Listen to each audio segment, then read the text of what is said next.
Hello, Yes But Why listeners. This is your host, Amy Jordan. Welcome to Yes But Why, episode 316, my chat with writer and actor Pete Parsons. But first, let's talk about our sponsors.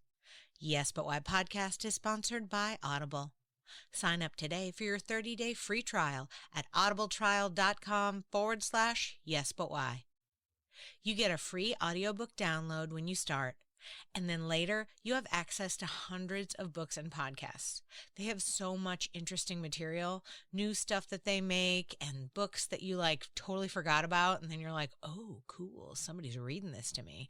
It's super awesome on Audible. It takes away a lot of the stress of reading. It's like someone gently telling you a story, and at the end you finish reading a book, and it's awesome. Makes me really appreciate all the writers that are out there. So thanks, guys, for writing books and making podcasts so I can enjoy them. You should do it too. Go now to audibletrial.com/yesbutwhy to sign up and get your account today. There's so much for you. Yes But Why podcast is also brought to you by podcastcadet.com. Podcastcadet.com is the company that my husband Chris and I run to help podcasters. We want to be a resource to podcasters just like you who aren't sure how to make a move in some way or the other. We can either help you with our own experience, or we'll connect you with somebody that we know that maybe went through something very similar, and they can talk you through how to solve the problem. We're just trying to build a network and put stuff out there so that you can help yourself and make a great podcast and enjoy yourself while you're creating it, right? So check us out, podcastcadet.com, and let us help you with whatever you need for your podcast. This week on Yes But Why, I chatted with Austin-based comedian Pete Parsons. Pete told me about acting in plays as a kid at the local children's theater. We talked about how cool it is that Pete is hosting Pioneers at Fallout Theater every Saturday night. And we got into a deep discussion about how to deal with a creative block. This was a good one. We both learned a lot. I now present to you Yes But Why, episode 316. Pete Parsons, talent on the stage and on the page. Enjoy.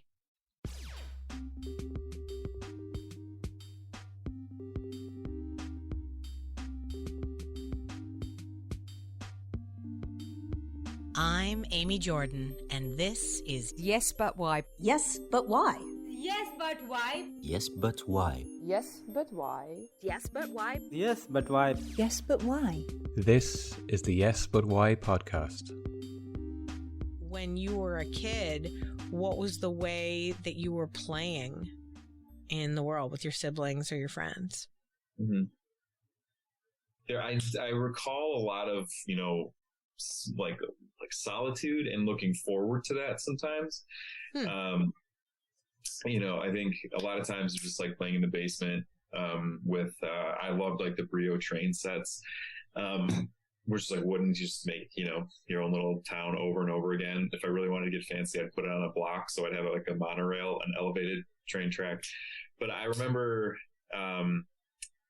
playing with like kids my own age. I never really felt like a close connection that I would if it was someone older or someone not my age group. So I definitely had, I think it's something I've been kind of realizing lately, is that like I a hard time relating to people my own age, and I've kind of felt that way. And it's, I don't know what it is, but it's interesting to find out where it comes from. So I think, you tend to have in grade school, you tend to keep your friends are in the same grade as you. There's not really a lot of like up and down. So there was I had a gaggle of little rascals that I, ran around with, but still kind of felt like solo. And like, I think it was, I guess, now thinking it's like, I would chalk it up to my interest in theater and not so much like, basketball, fighting, Were there a lot of like adults in your living space? Like my parents were into politics, so we had a lot of letter writing parties at my house. So there were always adults around because I felt similarly. Like I always felt more comfortable with older people. When I was little, I would like work my mom's parties, like talking to these people who were in their 30s and 40s, and I was like 7, and I was like, "How's it going, everybody? You doing great? Everybody need any pens?" I go, okay, great. Like, I mean, I think for me, it was like the older people, they let you do stuff. And so if you get on the good side, like then you get to do things. But whereas like kids your own age have nothing to offer you. Were there things that you wanted to do that like weren't kid things? Well, no, but I'm just saying like if you get if you're seen as like a favorite in their eyes or whatever, then it's like, then I don't know. It's like it's credit that I was looking for, or like I don't know, something withdrawn in case in future cases if I got in trouble or something. But well, it's a fascinating idea to imagine, this idea that you were like thinking that far ahead, like that you were like, well, if I get on Monica's mom's good side, then next time there's cookies available, I'll get an extra cookie. Exactly. That's exactly it. But Monica herself could not do that for me. So yeah. Fascinating. Interesting. When you were older, did you like, you mentioned that you knew you were interested in theater. Did you like connect with your theater teachers or various people? I know that the people who are teaching theater in high school and college environments are often quite old. So I wonder if perhaps there was any sort of connection with somebody as you were getting older where like that person who was elder thing played out for you.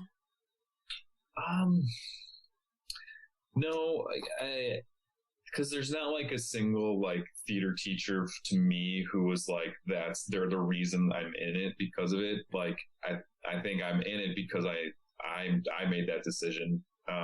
And no one told me to do it. I mean, of course, my parents were encouraging about it. They've always been encouraging. And, the kind of the classic route for people being the class clown, you get the attention that way. I mean, I was a chubby kid, so that helped kind of diffuse the potential bullying that I never got really from anybody aside from like the occasional kid calling me chubby every once in a while, and it absolutely ruining me. But no, I think again with the adults so in the room when I was growing up and doing theater, and I was lucky enough to grow up in the suburbs of Chicago next to Western Springs.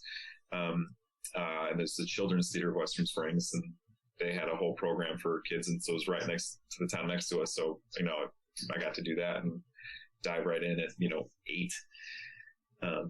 But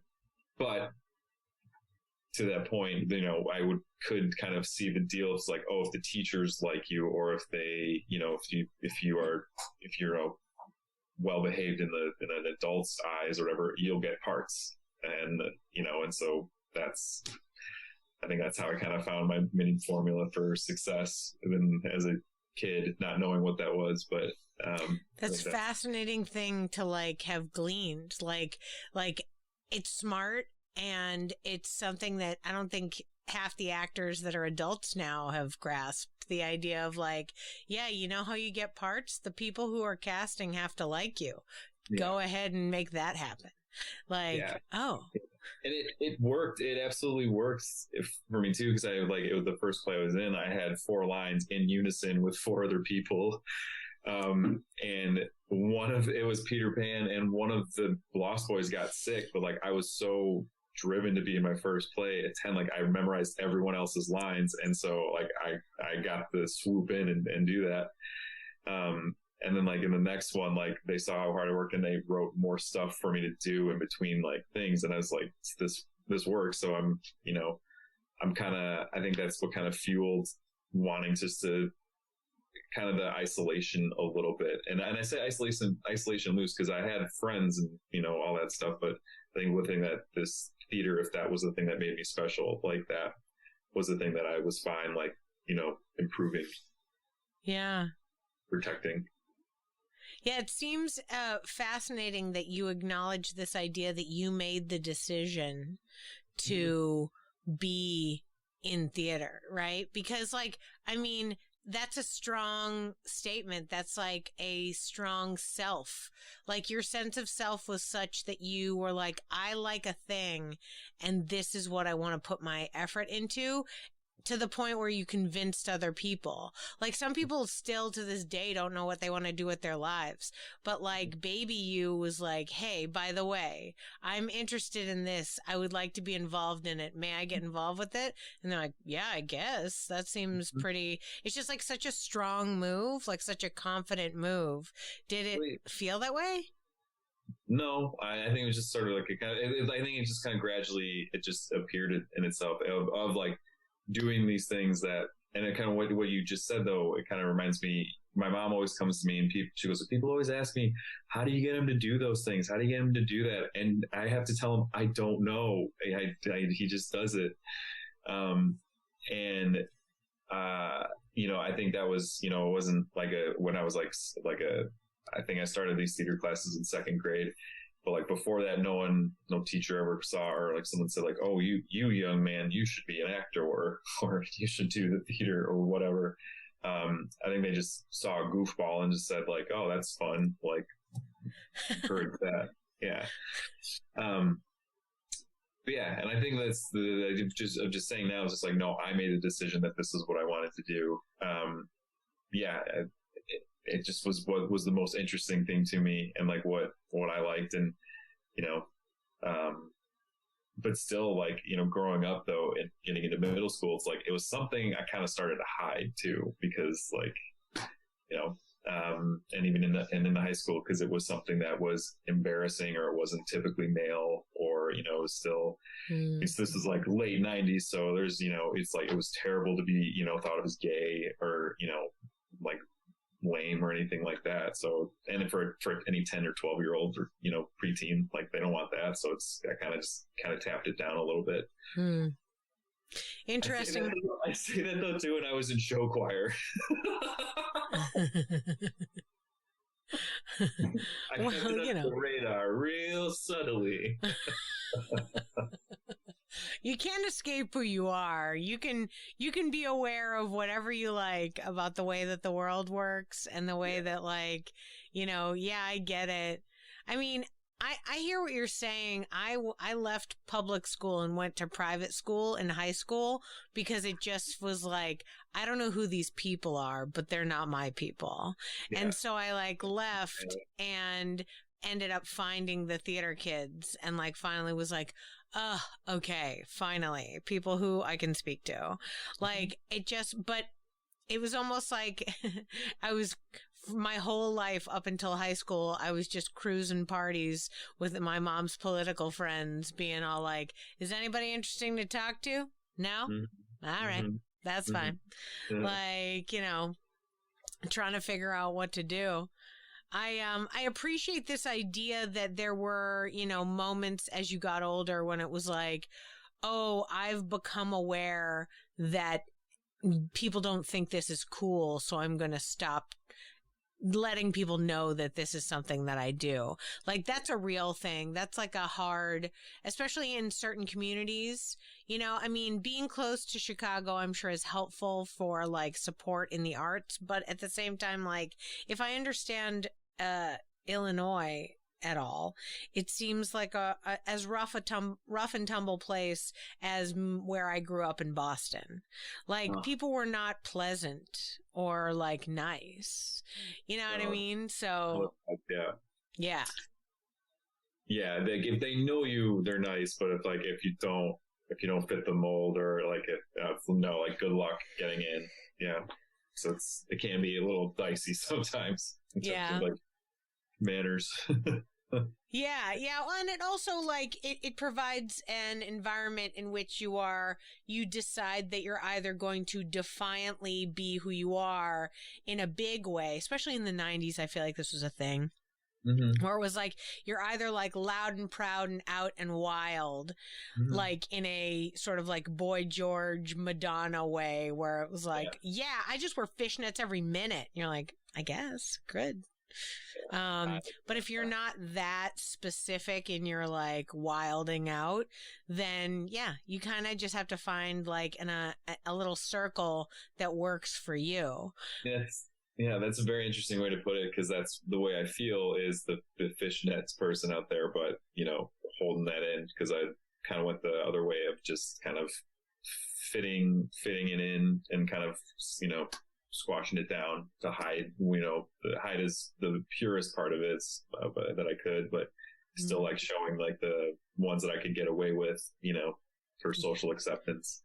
Yeah. But like overall though, I do feel like the wild and out person who doesn't color inside the lines, or, you know, isn't, you know, afraid to fail. But, you know, you do what you can to kind of survive and keep your artist, you know, protected as best as you can. Yeah. Yeah. I hear that. Is that still something that you feel that you're doing now, like in the world? Is there still a pressure to keep you, you know, sort of buttoned up a little bit and, you know, like a businessman in the streets, wild, crazy clown in the sheets, you know, kind of situation? Yeah. Absolutely. 100%. I'm still in that, still trying to, you know, let it all out and, you know, release stuff, do things that, you know, that I genuinely think are funny, and not because they fit a mold that of what I've learned in, you know, in classes, or, you know, in the archetypes of comedy, you know, doing stuff that truly would just, I'm doing it because it makes me laugh. Yeah, I know I haven't fixed or solved everything, or kind of come to terms or understood everything about it for why the restraint exists. And the thing is, and what's really frustrating and is annoying as hell, is that it's like, it's just me who's kind of preventing that. And kind of tapping it down, kind of, you know, saying, you know, don't take that risk, because if you fail, or if this sucks, everyone's opinion is going to change from you. And then it's over. Then it's game over. Yeah. So. Well, we live in a very extreme time, you know. There is a deep acceptance of the wild and the different, and the like, this is not what has been quote unquote normal for a long time, but it's like the pendulum has swung so hard that it's like stuck on the edges. It's either okay to be like a man in your 40s in a dress and you know, no big deal. And everyone's like, yeah, great. So he wears a dress. What's the problem? Yeah. Great. But then on the other side, there's this like deeply afraid part of the culture that's like so upset with their own issues that they're lashing out at everyone else about every tiny little thing, which becomes largely apparent on the internet and various versions of cancel culture that have, that I think tend to squash. Like if you can make it all the way to the pendulum of like making a choice that is like a large amount of people are like, that is not how I see the world, and you can maintain it, that's a very strong, constant choice. But the other thing, being in existence in such an intense way, definitely can make you feel like, yeah, people don't need to know much about me, you know? Right. And also you've mentioned that you were a child in the 90s too, which then again will in my mind make me assume that you're Generation X. And I feel like as a generation, we have a tendency to be a little buttoned up for sure. Yeah. Like, that's a lot of cultural things to toss out there for you to examine in response, but that's all the things that you made me think of. Unfortunately, I'm not Gen X, but I wish I was, because I live with a Gen X, and he just has got you know, it all kind of figured out, understands the game, that it's all rigged, and you know, whatever. it's like everything's been bullshit from the start, and it's like, oh, you millennials are just finding this out now. Like, come on, let's go. Yeah.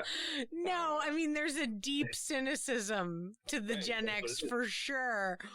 But yeah, I mean, I don't know. Yeah.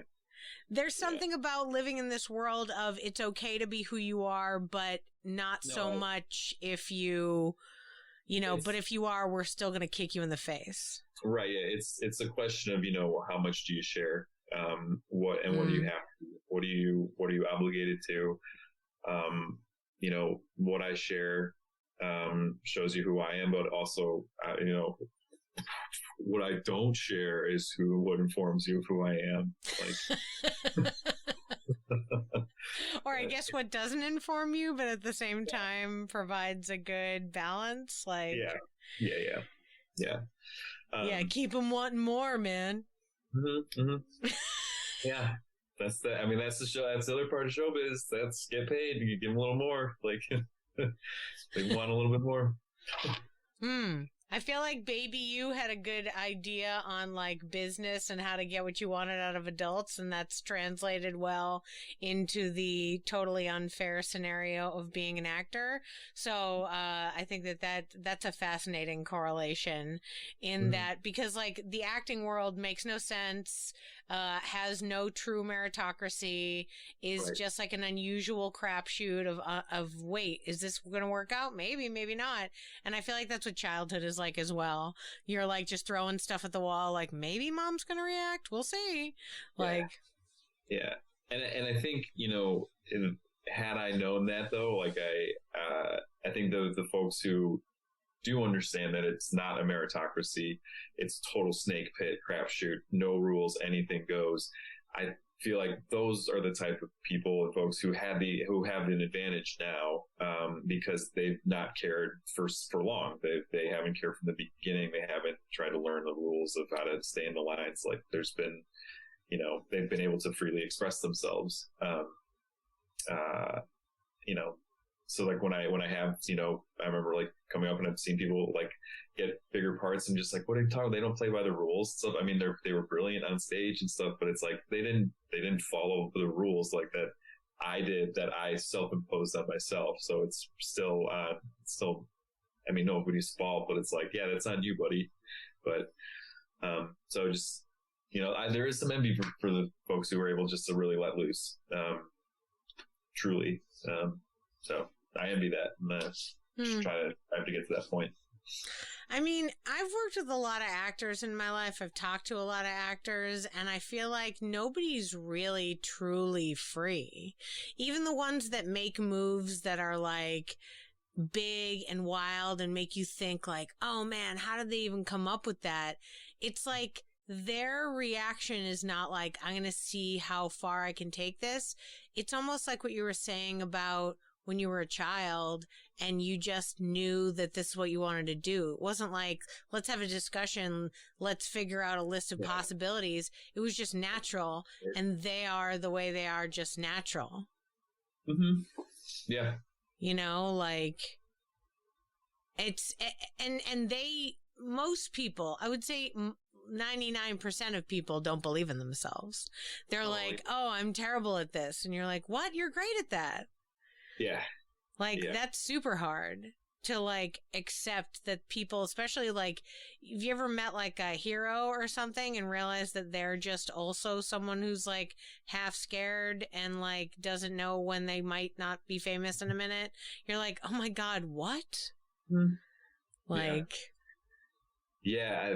I mean, I met my hero, and, I mean, I don't even want to call him a hero because it's just like, it's a bit extreme for who this guy is. But sure. I mean, I already kind of knew he was already kind of, you know, self-defeatist, and he went through his all anxiety since in his music. But, you know, it was great. I think from that point on, like I never really got any like celebrity, like shock anymore, because I just realized it's just some guy. It's just a person right there who, you know, did their thing. Yeah. Yeah. Well, I mean, if it helps you to know, you certainly give off a vibe of somebody who's like really got it together and like has some really smart, interesting ideas. Like whenever people talk about you being in a show, it's always as a means of impressing. Like, yeah, we're working on this. Pete Parsons is part of it. Oh, wow. Oh, okay, great. Oh, wow. Yeah. So, I mean, there's something great about that. And, clearly you're bringing something to the table that people enjoy because you're working on various projects. What are the things you mentioned, how you want to try to have your own comedy out there? You want to like push limits in different ways on stage. Some people might not think they're funny, but you have your ideas. Are you like writing or creating shows? What's the way that you're tapping into that? Yeah. Well, thank you for kind of passing along the compliments. It's nice to hear. Oddly enough, like, I mean, sometimes I feel like you give off the vibe that I'm unapproachable. Cause like, I don't, like, no one asks me to be in anything, which, and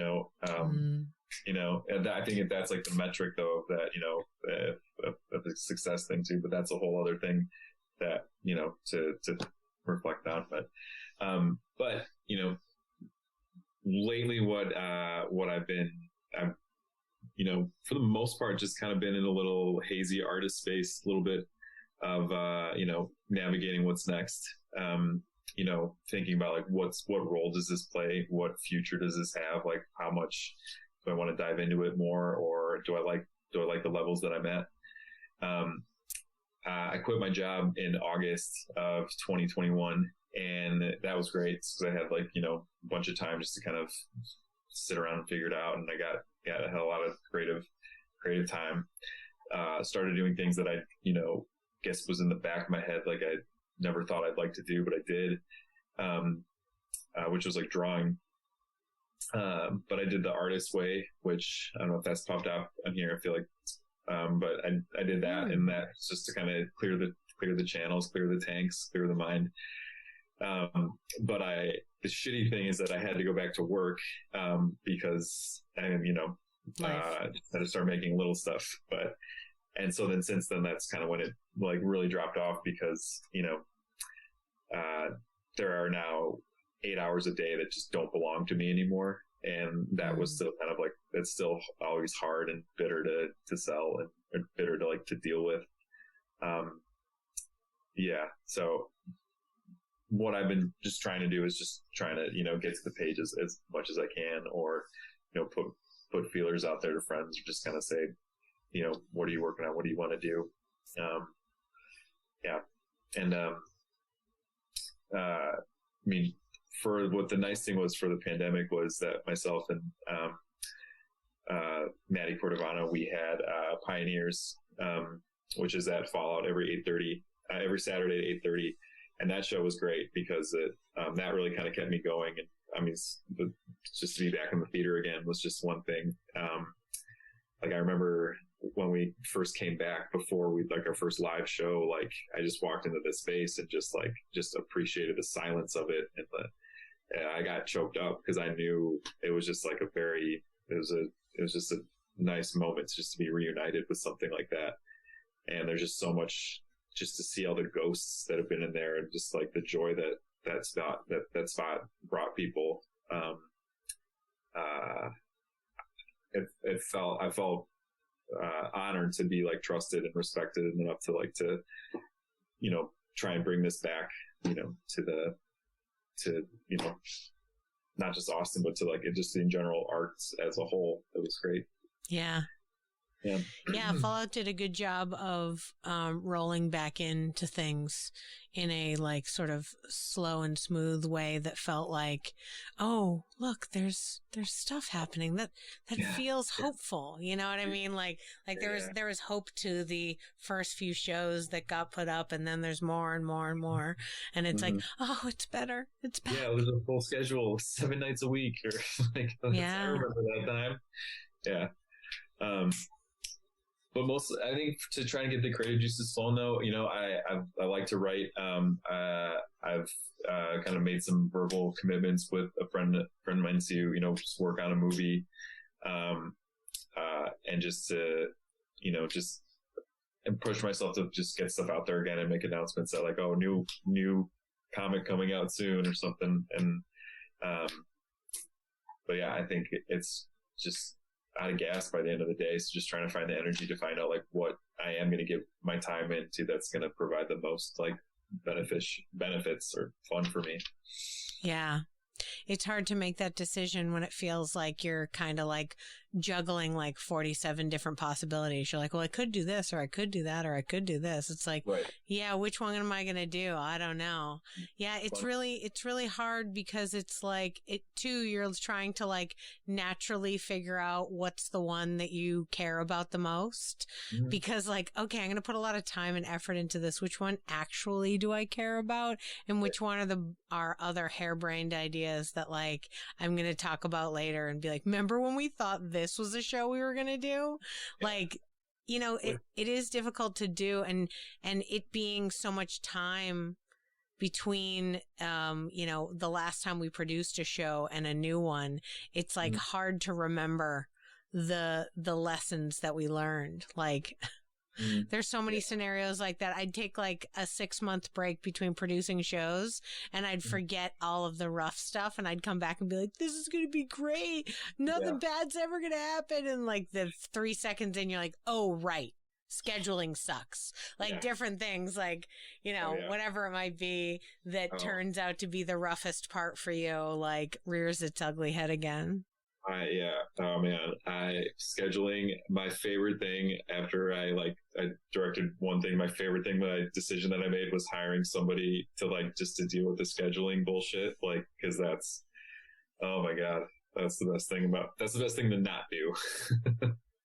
Absolutely. Well, it's like different like mental capacities. That's why they have stage managers in theater and stuff. Like, there's nothing wrong with that. That is a skill that's so necessary. There's a whole separate like job for it, where it's like, listen, bless you. We love you. Please help me. Yeah. 100%. I love it. And that's why I think that's the, learning theater growing up from a young age is just the best theater taught us, everyone's important. Everyone deserves to be recognized for their stuff. So, when like kids backstage were like being rude to like the costume kids who are also volunteering, I got kind of annoyed or sad for it. But now what I think what's taught me too is like, yeah, I'm more than okay giving a job to somebody that I don't know how to do it. Like there's not I don't feel embarrassed or like a bruised ego if I give it to somebody else who's clearly more qualified. And I think when I worked in a corporate world, there definitely can be kind of a habit of not doing that. But that's a whole other culture thing, I guess. No, that's a fascinating detail, though, to acknowledge, because you're right. Even in the idea that right now in your own life, like you had to go back to a 9-to-5 sort of scenario just to maintain, you're a creative, you want to create these things, when you had the moment to spend your time on it, there was a purity, and now you have to deal with this other kind of thing. And it's just sort of, messing with the vibe. And I think that you're right. If you worked in an office that ran like a theater that acknowledges the team, acknowledges that each person has their own individual job, because you're right, there's something beautiful about doing theater where it's like, this person's job is X and that's what they do, and they don't do other things, but their thing is important, and if they don't do it, the whole thing falls apart. We're all important cogs in this machine. And in corporate structures, they have not figured out how to make people feel like that the way theater does. Like, even if you're one guy with one line, like I knew a guy in high school, I remember his first thing, he played a dead body. He told people about that for months. In fact, he still talks about it. We're in our 40s now. But like the idea of it was, he was so excited to be part of it. He was so excited to be there. It was arsenic and old lace. So he was a dead body that's like a reveal for comedy. He loved that he could do that him flopping out of a box became like this joke and like this hilarious. And he had no lines. He had this tiny part, but for him, it was all he needed. It was all he wanted. Wonderful. Yeah, it's wonderful. Everyone's invited to the party. I think that's the recognition part too that kind of has been going around. I mean, with like the whole Great Resignation thing too. It's just amongst other things of realizing what's really important, but it's just also a recognition of saying, I do this work and it's just not meeting my own personal expectations, or I'm not willing to accept this anymore, and I'm done. I'm out. It's great.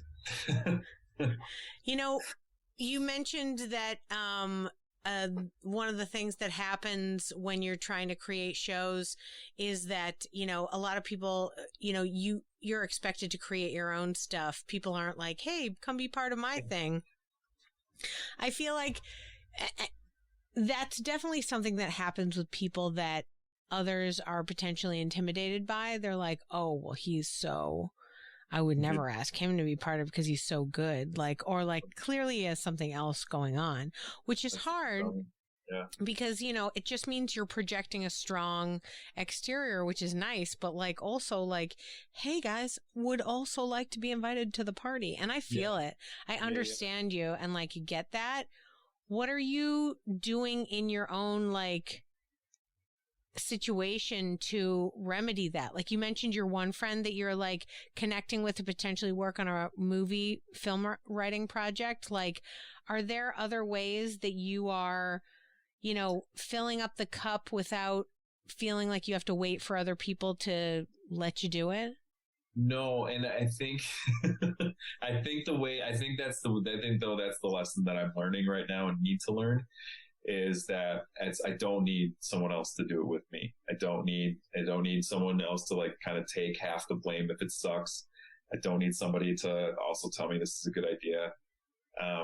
And I think that's just the thing it's taken a long time to kind of be oh, this is my lesson I'm learning. And it's it's a good lesson to learn, but it's taken fucking 8 months since I quit my job. Hey, it could take, I hope it doesn't, but it could take years. There are creative lessons that some of us are on for, decades, just trying to figure out who we are. Yeah, but it's still fine. I think what I'm grateful for the most is just being okay with it and patient with that, and not getting frustrated at that part and just trusting it's just all right, that's what you needed to learn beforehand. But I know it's, it's just got to come from within. And I think, from what we've been talking about, I think what it is I'm, looking for that person to look at the sketch and be like, yes, good job, A+. This was a sure thing. Whereas, just to be like the other kids who were just breaking the rules, not really caring if they met the expectations. They were just more interested in getting to do exactly what they wanted to do. And so I think that's just what it's a new muscle, and don't use it that much. Or when I do use it a little bit, it feels great. It's just that I get self-aware and put it down. So, so still trying to be, unfiltered or unrestrained, on stage and on the page. Yeah. Nice. Write that down. That's your blurb on your website now. On the stage and on the page. I was like, wait, I'm going to steal it. It's going in your blurb. It's happening right now. Oh man. How old are you exactly, if you don't mind me asking? I'm 34. And a couple weeks. 34, it was the 16th, 11 days. So Nice. Ooh, and a Taurus to boot too. Okay, good. So I have this theory, and I'm sure I bring it up a lot, so any regular listeners are like, oh boy, here it comes. I have this theory of life that we live in 18-year cycles. Okay. So and there's like science backing and everything. So like first thing is that in our culture where we have cycles of 18 years, from 0 to 18, that's you growing up, right? And then once you have this, there's this time when you grow up, and then at 18, it's like, you're done now, you're an adult. And that established length of time is how we then process everything else in our life, because we are given a beginning, middle, and end to that first round. So I think it also works, but it's backed by science, because I researched it, and apparently the movement of the moon around the earth is in 18-year cycles. So from the moment you are born until the 18 years, the moon moves in various ways. And then after the 18 years, it returns back to the exact same spot it was when you were born, right? Okay. So because of that, my theory is that we are between culture and this moon thing, which I have no like deep science understanding of, but I researched it because I was like, there's got to be other things to back up my theory. This is all armchair theories, but stay with me. So the idea is that we become different people every 18 years. Like first we're our parents' kid. We do what they tell us. We answer to them. All that, they make all the decisions. Great. Then 18 to 36, it's our first round of adulthood. We are figuring out who we are. It's our first chance, the full 18 years of figuring out who we are in this world. We get to make all the decisions. We get to make all the mistakes. We get to deal with all the stuff. Now, after that, there are more, right? And I find that the later ones after 36 tend to get forgotten, and then adults do wild stuff in their 50s and 70s because nobody's respecting that they are just on a human journey and like changing and ebbing and flowing. And people are like, why aren't you the same guy that you were when you were 40? And he's like, I'm 78. I've been through a lot of stuff. Like, so my thought is, since you're in this, like, talking to you, I'm getting this vibe of like, you're in flux. You're like figuring out who you are again. You're like trying to get to the center of your journey. And I feel like it's because you're getting to the end of this cycle. So you're at the end of your second cycle. And because of that, you're like rounding out. It's almost like if you were to ask a 17-year-old what they want to do with their life, like, what do you want to do when you grow up? They don't really know. They have a vague recollection, but it's all based on other stuff. So the reason why I bring it up is, and the reason why I even developed it as an idea, is that I think that we give ourselves a hard time about how we're supposed to process our lives, that we're supposed to have certain things figured out, and that we're supposed to have some sort of knowledge, or, oh, well, I should be this way by now, or I should do this by now, various things. And I think if you think of your own personal development journey in the larger sense of an 18-year journey, you give yourself a lot more slack to make some mistakes, to figure things out, to allow yourself to become the next version of who you are. I mean, maybe you're at the beginnings of trying to understand who the next version of you will be, the version in your 40s and 50s. And like, between the work you've done with The Artist's Way, which is like commendable. All of us have bought that book. Not many of us have actually done it. So good on you. Only done it once. Hey, you did it, but you did it. I bought the book. I cracked it a little bit. I did some pages, and then that was it. So I've been on week 8 for like 8 months. It's okay. It's okay. But like, that's, I feel like the reason why I bring it up is so you could give yourself a break. Give yourself this like openness to whatever the next part of your journey is, to like, maybe you're just gearing up to be exactly what you need to be, but you just aren't quite there at the point of understanding it. Yeah.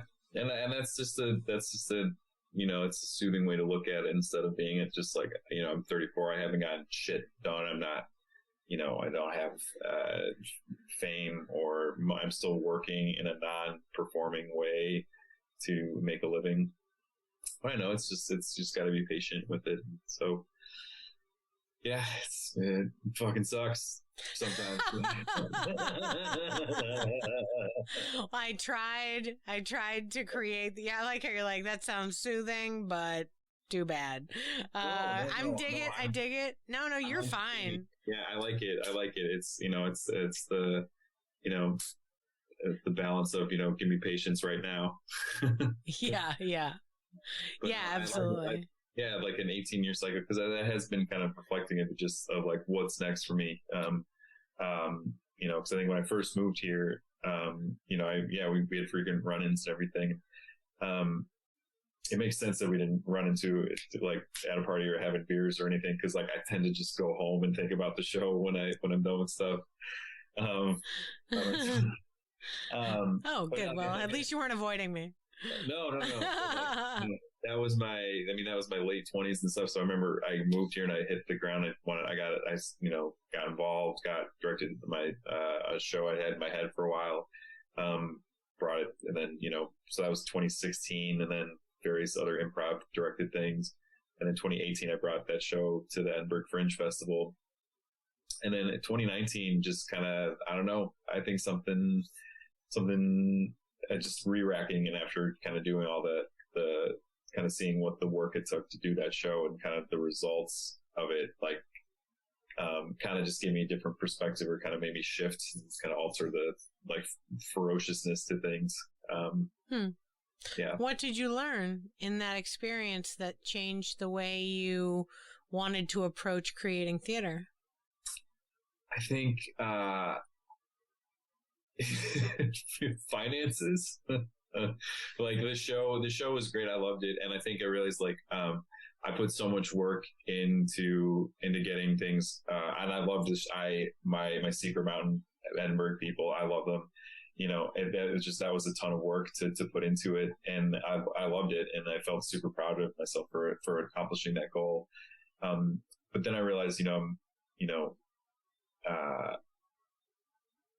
I kind of started thinking like, what happens if I turn all of that and kind of focus it more on me? If I spend that like effort on doing something that's just like, that is, that's purely me, and it's not like in an ensemble sense of sharing the stage, but it's just something like, this is the proof, it's you on stage for an hour. Can you keep these people entertained and, and say something poignant? And, can you create something unique that's just you? And so you have no one else to rely on but yourself in it. And I think that's what kind of I learned of thinking of like, all right, well, what would that look like? And that's what it's kind of, I think that's what I've been, as you kind of point out, just kind of brewing up, or maybe trying to figure out and seeing what that does look like, as just like a predominantly solo original work, creative content performer. The fascinating thing about a solo show, though, is it's never just one person. Oh, no. Like, the beauty of it is it's a solo show is a solo show versus a stand-up show. Even a stand-up show requires a couple of people, but some of them can, build their shows, perform it, and that's all they need, them and their manager potentially.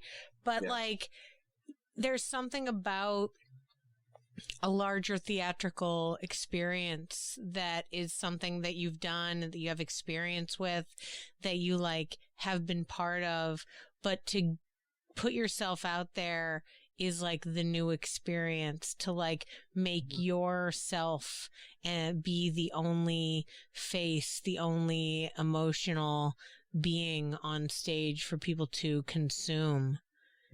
It's really interesting thing. Is it because you want to show people the different kinds of acting that you can do, or do you have multiple stories to tell, or both, or neither? I think that's just it. It's just like, I don't really know what the point is, or like, what's the purpose? Like, what am I trying to get out of this? Like, is it attention? Like, I mean, I think I get enough of that, from people. I mean, I think it's always, and this is probably a deadly reason for it, but I'm trying to prove something. And I don't think that's sustainable. you know, and so I've always kind of seen, you know, what is it that I do want to do with this, you know, skills that I've, you know, developed for the last, you know, 30 or 25 years. So sometimes there is a little bit of it of like, you know, doing like, I've done this for so long, I don't really know how I would identify if I did do this. Or it's like, I've done this for so long, like fucking hell, I have to come out with something like tangible that's made this time worth it. I think that's what I'm trying to search for. And that's like the stakes and things I put on it. So I think that probably does freeze me up a little bit. Yeah. Yeah. I mean, it's like, if only I could come up with this one story that would save my entire life. Right. That's a tough one. It's a tough one to look for. Gotta find it though, you know? Yeah. You know, sometimes I think it's just about telling the story of where you're at the time. Like, maybe the story that you're there to tell isn't necessarily about the triumph of figuring it all out, but the, you know, going up the hill and falling back down of trying consistently. Yeah, I think it's definitely, you know, kind of in the where I'm at too. It's just learning to let go of expectations. You know, it kind of what you just said kind of reminded me of how when I got into college, you know, I was so pumped to do like improv, and so like pumped to have like a group, and be so pumped for everyone to be on time for rehearsal, so pumped for everybody to just like eat, sleep, breathe this, but like that was not the case at all. You know, college group. Some of them would show up sometimes. They perform each show drunk or under the influence. And it's like, this is theater. How could you disrespect this? And like, I think I held on to that for so long. And, you know, that frustration of like, hey, these folks are breaking the rules. And, you know, but I think lately I'm just learning to let go of letting it just be whatever it is. And, you know, embracing that, you know, that it is. It's been helpful in the last few months. Yeah. You're so right. It is so hard to like deal with people who don't give it the same kind of respect that you do.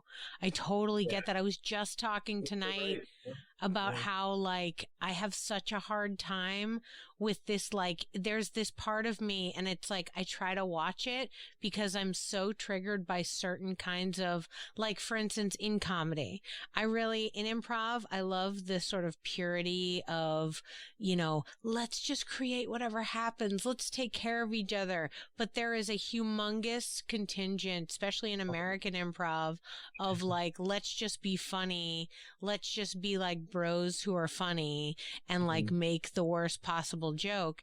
And I need to just let that be, because that's like, it's like, just because I don't like it doesn't mean that's not fine. Go ahead and do that if that's what you want. I'll do my thing. You guys do your thing. And the hardest part is this like part of me that wants to like lash out and be like, you're doing it wrong. You're not respecting, because I feel that, oh my God, I have to hold myself back so hard from that.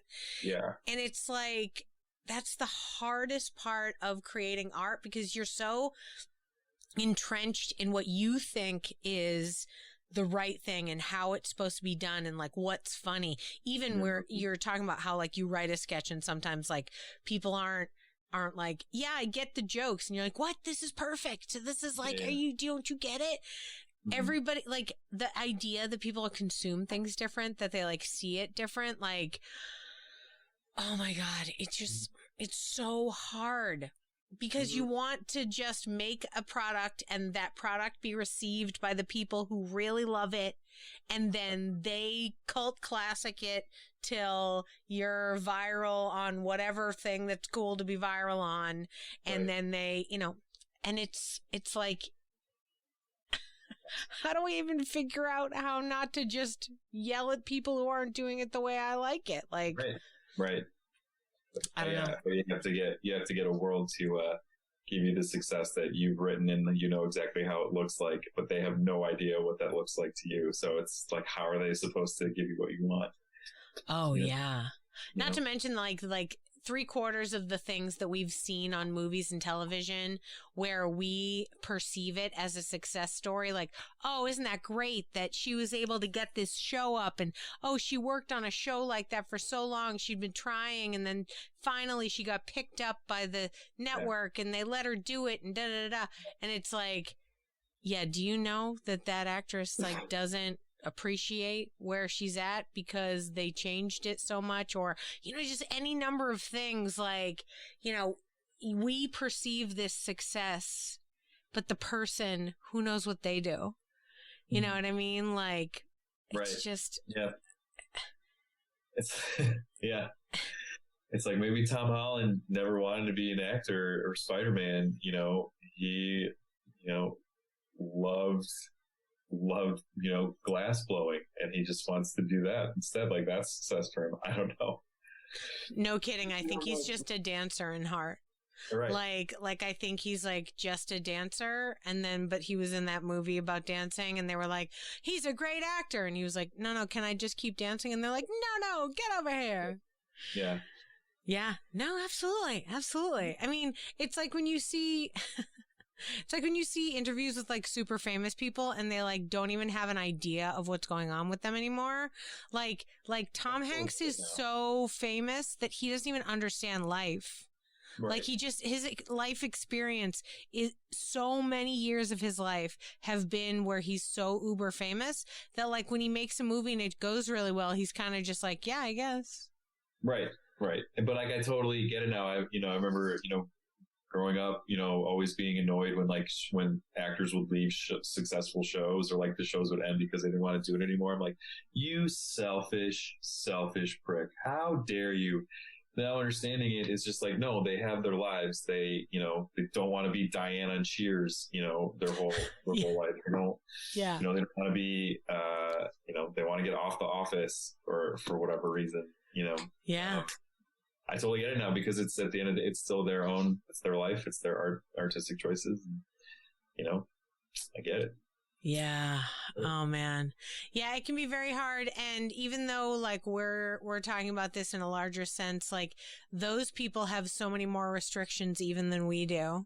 Like you and I can create what we want to create, and people like it or they don't like it. We're not going to make $1 million from it, but we are able to make whatever it is that we want. Whereas somebody like, speaking of The Office, like Jim Krasinski, has to make decisions in a much larger sense than he can't just be like, you know, it'd be funny, like a documentary about farts. And then they're like, yeah, that would be funny, John, let's make it. And like, we could make that tomorrow and it'd be like, great. You guys really nailed that. Like you did it. But he can't, because there's like a whole team of people who are responsible for like what it is to be him and make money off of every decision he makes. And he like goes to his team and he's like, guys, what do you think about a documentary about farts? And they're like, I quit. Okay, cool. Or we could make this $1 million movie that they just hired you to make. Yeah, but it's about like a super mean guy and I like have to act terrible. And they're like, yeah, for $1 million, act like it. Like, so I don't know. We all have our own constraints, and it's really just a matter of how we're going to play within the rules, you know, how we're going to adjust in that way. Yeah. Yeah. Yeah. So one final question I want to ask you before I let you go is, what is the thing that you are doing? I know that we talked about the artist's way and the writing and the way that you're trying to develop your own creative spark right now in this moment. But like, what are you consuming? Like, what are you filling your creative cup with? Are you a book reader? Do you watch Netflix? Like, are you a big movie guy? Like, what is it that you're into consuming? Probably movie guy. I think trying to get my hands on animation. There is this show called A Town Called Panic.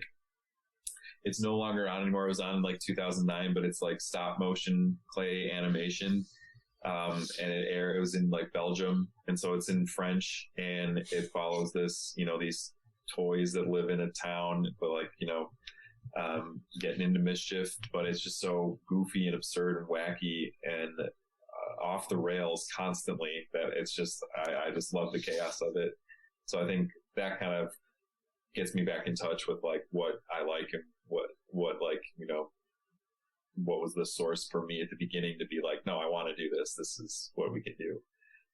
So I'd say, yeah, movies, and I love documentaries are just my favorite things to watch, just because I'd rather just see something real, than most movies. Is it the reality of a documentary that you like, or is it the storytelling nature? It's the reality of it. And, you know, but the reality and like that they can take it into and make it into some, you know, compelling footage or some compelling story. But I just like that they're real people, you know, trying their best. And just the results that you get from there. Fascinating. Yeah. No, I watch documentaries too, but my obsession is always with the editing.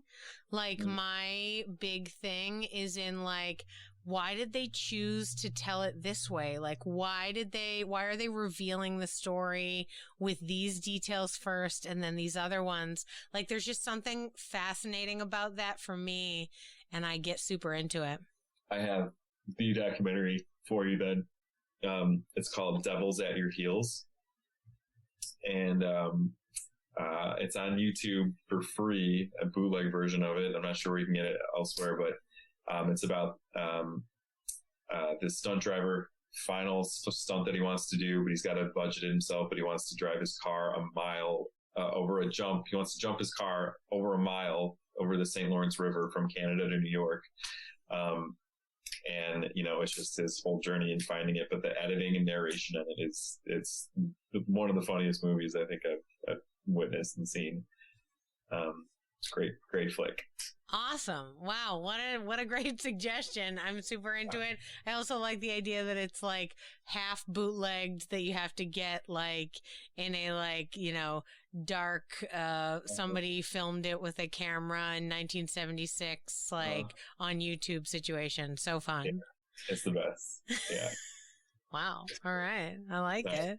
Yeah. I'm probably gonna watch it right now. Yeah, do it up. Absolutely.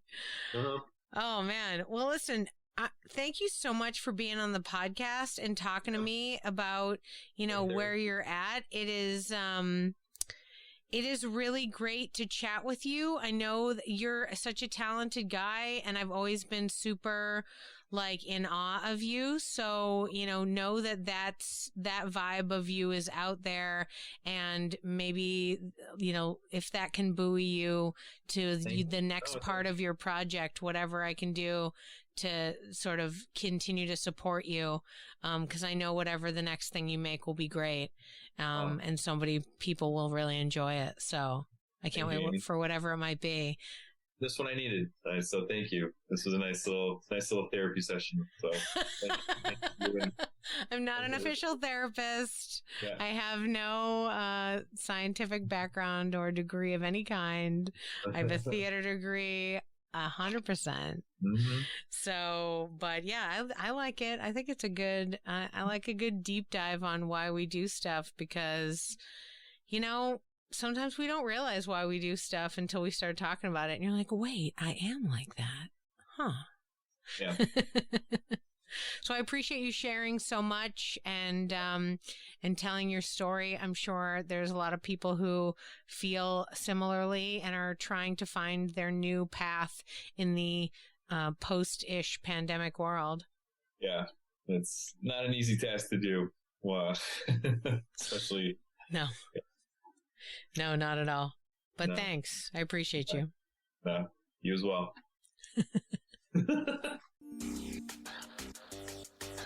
Thank you for listening to Yes But Why podcast. Check out all of our episodes on yesbutwhypodcast.com, or check out all the content on our network, HC Universal, at hcuniversalnetwork.com.